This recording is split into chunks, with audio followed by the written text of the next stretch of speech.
Man, it is really hard to flame a team who took the President's Trophy winners to the brink of elimination, coming back and forcing a Game 7, taking that Game 7 to double overtime and falling short. But St. Louis Blues, by God, you did it.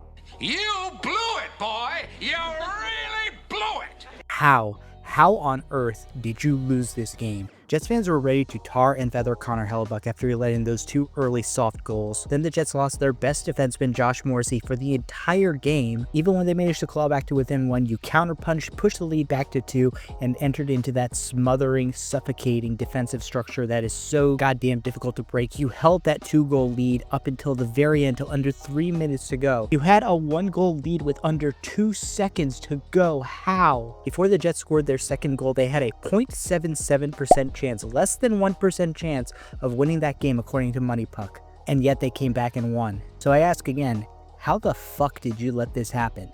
And don't blame Jordan Binnington. As much as that guy might be more toxic than Chernobyl, he played outside of his skull in the third period in overtime to keep you guys in that game. And every single goal against him was a tipper or deflection. It was just brutal going against him. You guys controlled the pace of play throughout the entirety of regulation. You even had a late push to try and ice the game before giving you that third tying goal, the backbreaker that sent the game to overtime. And in overtime, boy, you guys just did not have anything left in the tank, did you?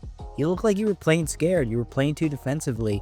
Jim Montgomery looked like a deer in the headlights, and the team reflected that. Winnipeg seemed to control a lot of the pace of play in the overtime periods. It just seemed like a matter of time before they broke through, and they finally did. Credit to the Blues. Like I said, this is a series that on paper they should have lost very easily, and they pushed the Jets as far as they possibly could. There's no shame in being the last wildcard team and only barely managing to miss pushing the President's Trophy winners out of the playoffs. But man, oh man, are the St. Louis Blues going to look back on this series and wonder what could have been if they could have just held on for a couple seconds longer.